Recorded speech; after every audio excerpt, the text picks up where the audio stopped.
Hola amigos, continuamos con la lectura del libro La ligera ventaja. Hoy vamos a terminar la página 185 hasta la página 195 y vamos a iniciar con el título El centavo, paréntesis, es decir, los 10 millones de dólares, paréntesis, que le hace pensar. Por la mente siempre pasa un comentario constante y lo más probable es que la mayor parte del tiempo ni siquiera nos demos cuenta de lo que está diciendo. A veces ese comentario constante se desborda hacia las cosas que usted se dice a sí mismo en voz alta, pero la mayor parte del tiempo es esa voz silenciosa que le susurra en los oídos y no hay voz más poderosa. Es la razón por la que Napoleón Hill no tituló su libro Empiece negocios sólidos y hágase rico, haga lo correcto y hágase rico, ni actúe y hágase rico. Claro que hacer lo correcto, actuar y empezar negocios sólidos son todas cosas buenas, pero Hill sabía que esa no era la cuestión. Conocía el secreto de cómo sucede realmente la riqueza. Lo llamó piense y hágase rico. Lo hizo por el mismo motivo que James Allen tituló su pequeño clásico fenomenal Cómo un hombre piensa y no cómo un hombre hace. Sus propios pensamientos son uno de los ejemplos más poderosos que existen de la ligera ventaja. Sus pensamientos se multiplican por el poder del interés compuesto y como un jacinto de agua mental, con el tiempo, por lo general mucho menos de lo que se imagina, llegan a cubrir el estanque de su mente. Eso es cierto para los pensamientos positivos, pero lo es también para los pensamientos negativos. Como vimos antes, ni siquiera se trata de tener cuidado con lo que desea porque podría hacerse realidad. Olvídese de los deseos. Se trata de lo que piensa y punto final, porque lo que usted piensa, multiplicado por las acciones y por el tiempo, creará lo que recibe. A través del poder de sus pensamientos, usted es la persona más influyente en su vida. Eso significa que no hay ninguna otra persona más efectiva que usted para socavar su éxito y ninguna otra más efectiva para apoyar su éxito. El propósito de invertir en sí mismo no es acumular habilidades o soltura en áreas específicas del conocimiento. Si bien eso es válido, no son el objetivo principal. El objetivo principal de invertir en sí mismo es entrenar la manera en que usted piensa y lo que usted piensa. Entonces, analicemos cómo funcionan realmente los pensamientos. Al igual que el aprendizaje y que todo lo demás, hay dos tipos y es crítico que sepa cómo funcionan juntos. El cerebro humano es el dispositivo más complejo de procesamiento de información que se conozca. Su cerebro está integrado por unas 100.000 millones de neuronas y tiene la capacidad de llevar a cabo unas 10 cuatrillones de operaciones únicas por segundo. Cada segundo de cada día su cerebro lleva un control de miles de millones de distintas actividades metabólicas de su cuerpo sin que usted tenga conciencia de ello y lo ha estado haciendo cada segundo de cada día desde el día que nació. Pero hay un detalle sobre el cerebro que la mayor parte de la gente no sabe y es en qué lugar del cerebro yace el verdadero poder. Hay dos amplios y distintos tipos de función.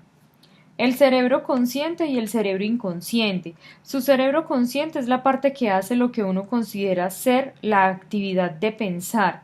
Se concentra intensamente en una cosa a la vez, como el haz de una linterna, escudriñando un cuarto oscuro. El cerebro consciente es sumamente poderoso en lo que hace, pero tiene un alcance muy limitado.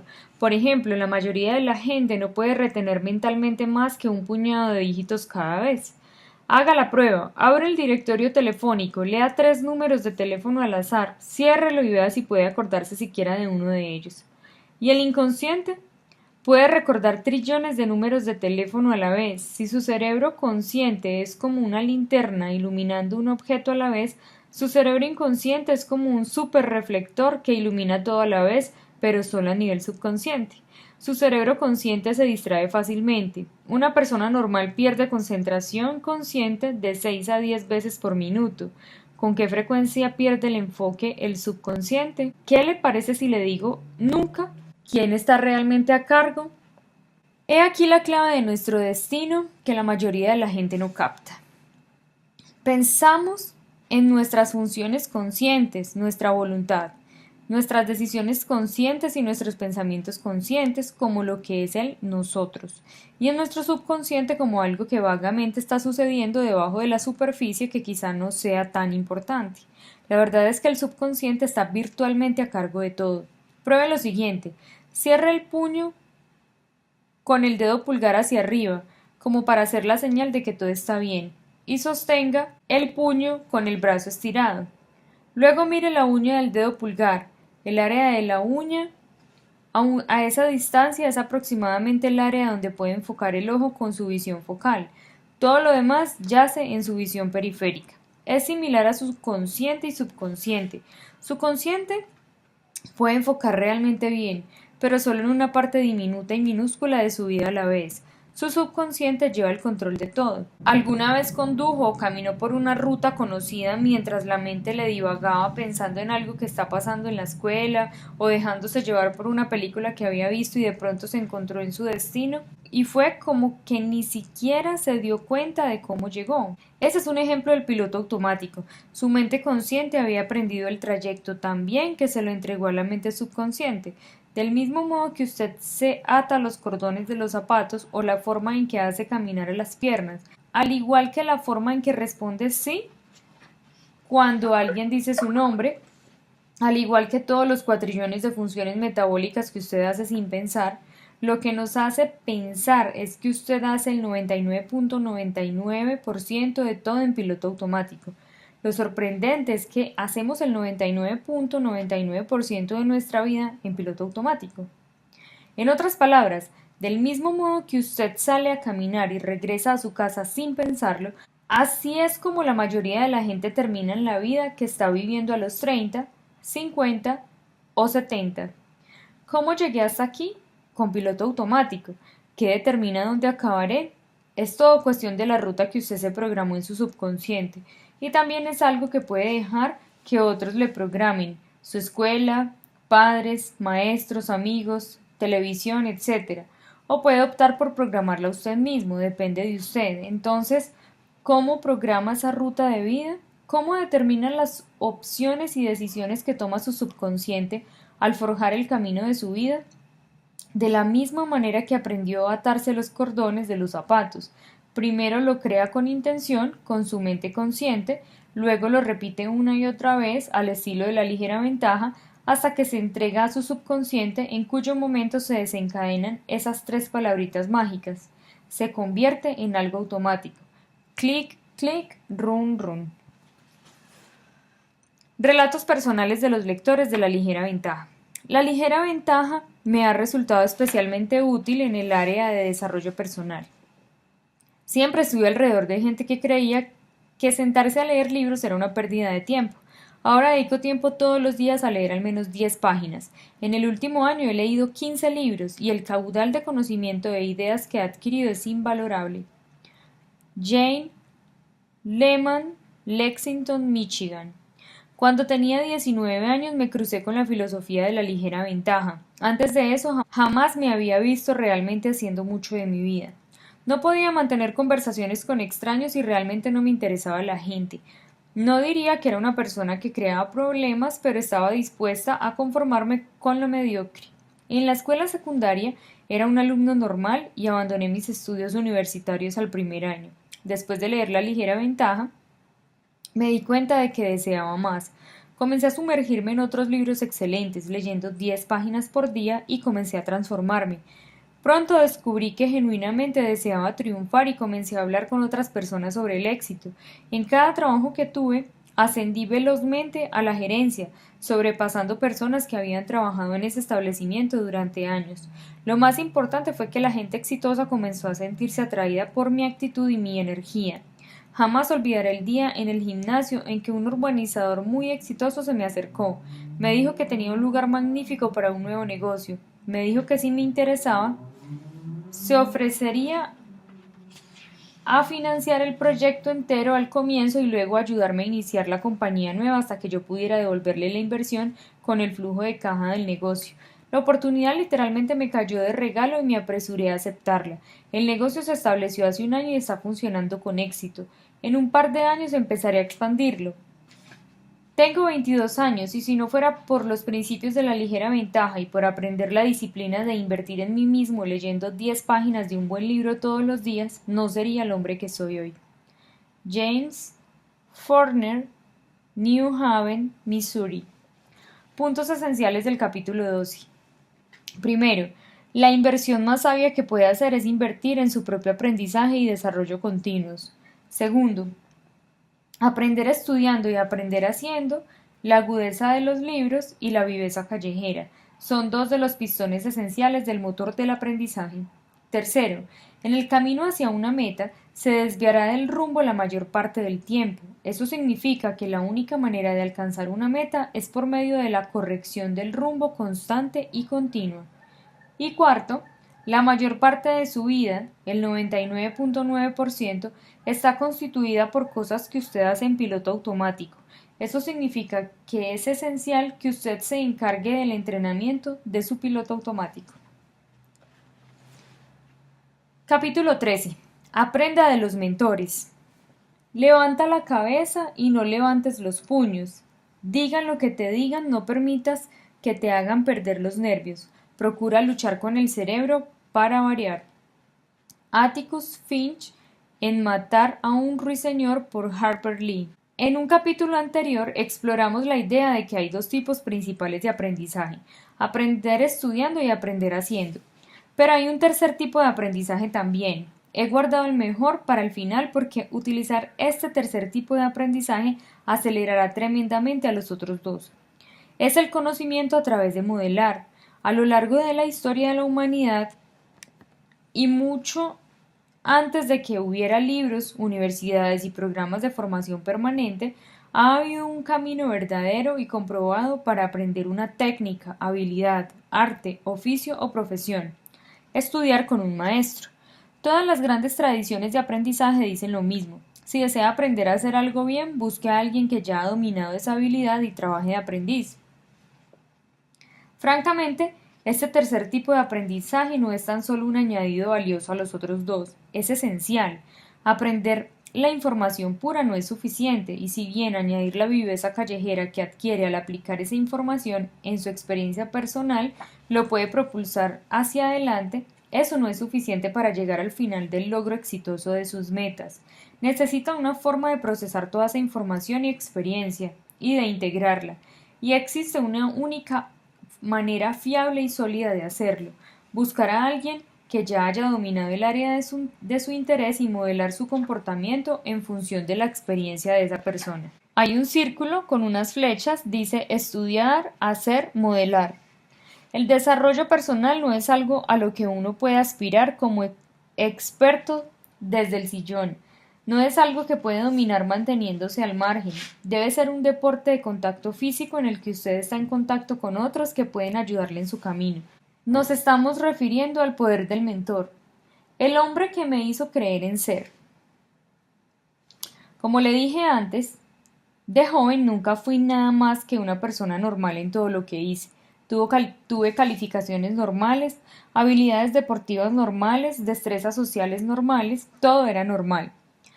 Cuando me dediqué de lleno a los estudios otra vez, después de mi día de disgusto en el campo de golf de Daytona, me apliqué como loco, sabiendo que la única manera de lograr algo más allá de lo normal sería con el puro esfuerzo y persistencia. Como dije, funcionó, me saqué A en todas las materias, pero me seguía considerando una persona normal. No fue hasta que conseguí ese trabajo de pasante en el aeropuerto de Albuquerque que mi opinión sobre mí mismo, de ser no mejor que lo normal, comenzó a cambiar, y cambió únicamente por un motivo: un hombre llamado Clyde Sher. Mi trabajo no era muy emocionante. Como pasante de contabilidad me pasaba el día calculando números en un escritorio pequeño en una oficina que era un cuchitril en la parte de atrás del edificio. Me parece que nadie sabía de mi existencia allí. Un día, por algún motivo desconocido, el señor Sher pasó por mi escritorio y me preguntó si quería ir a tomar café. Clyde Sher, un hombre de unos 60 y pico de años, muy logrado y sumamente exitoso, era el director del aeropuerto. Este puesto de director del aeropuerto era un nombramiento significaba que dirigía todo el aeropuerto y estaba a cargo de los 140 empleados. Además, debía reportarse al alcalde y al ayuntamiento. Clyde gozaba de gran respeto en Alburquerque y en toda la comunidad de la aviación nacional. Por supuesto que yo sabía quién era él.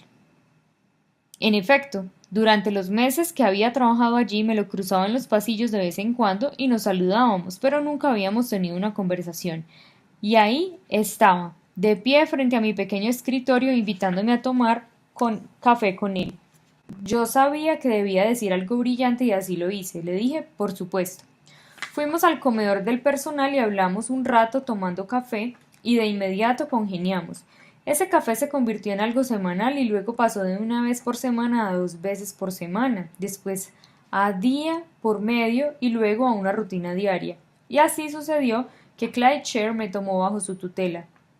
Era la primera vez en mi vida que me sentía reconocido y aceptado por una persona de importancia. Y de pronto cambió la forma en que otros me veían.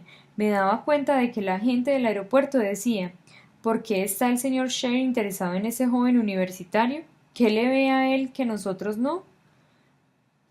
Tal vez debiéramos verlo de manera diferente también. Y como me empezaron a percibir de otra forma, yo empecé a percibirme a mí mismo de manera distinta y comencé a actuar distinto. Comencé a actuar como alguien de valor, alguien con un propósito. Mientras tanto, Clyde podía ver que yo trabajaba y estudiaba y apenas me podía mantener, y después de un tiempo creó un cargo llamado supervisor nocturno y me ofreció el trabajo. Como supervisor nocturno podía quedarme solo en la noche y dedicar ese tiempo a hacer mis tareas. El resto del personal administrativo terminaba su horario a las 5 y yo entraba a las 4 y me quedaba hasta la medianoche. En realidad no había nada para hacer, salvo estar presente en caso de que surgiera algún trabajo extra, lo cual era muy poco frecuente. Esencialmente me estaban pagando para que hiciera mi tarea de la universidad. A medida que siguió evolucionando mi relación con Clyde, a través de esa conexión me hice amigo del encargado de seguridad, el encargado de mantenimiento y el encargado de operaciones de pistas. Después de terminar mi licenciatura, entré al programa de la maestría y seguí trabajando en el aeropuerto. Con el tiempo, Clyde me animó a postularme para el cargo de gerente del aeropuerto cuando se abrió la vacante. Lo hice, así como muchos otros postulantes, pero yo fui el elegido para el trabajo.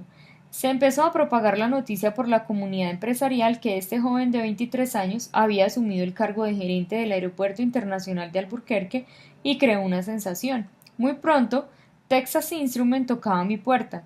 Me pagaron el viaje para entrevistarme y 2 días más tarde me estaban enviando a conocer al presidente. Me contrataron, me encaminaron en una carrera gerencial en ascenso, después de mi aterradora experiencia en ventas, y para cuando tenía 28 años era gerente de la División de Sistemas Inteligentes de Tecnología Informática, y todo comenzó con una taza de café. Mi madre siempre ha dicho, Clyde Sher fue el hombre más importante de tu vida, y tiene razón. Ella vio la transformación que sucedió cuando el señor Sher me tomó bajo su tutela. Es sorprendente el impacto que una persona puede tener en su vida tan solo por la influencia de cómo lo ve y que ve en usted que quizás ni usted mismo lo vea. Clyde Sher creía en mí, y como creía en mí, yo comencé a creer más en mí mismo. Es como si él me hiciera creer en mi existencia. Escoja sus héroes. Una de las cosas más valiosas que aprendí de Clyde Sher fue el poder del mentor, que el camino más rápido y seguro de incrementar la calidad de su vida es empezar a andar con gente de mucha experiencia y vivencias. Si desea ser un magnífico orador público, pase tiempo con los grandes oradores. Si desea tener éxito en los negocios, busque la forma de pasar tiempo en compañía de empresarios exitosos. Si para usted es importante ser un excelente padre o madre, lo mejor que puede hacer para conseguir esa meta es pasar mucho tiempo con hombres y mujeres que dominan bien la crianza de los hijos. Se puede definir una sociedad por los héroes que admira. También se puede definir una persona por los héroes que aspira a emular. ¿Quiénes son sus héroes? ¿A quién toma usted como modelo?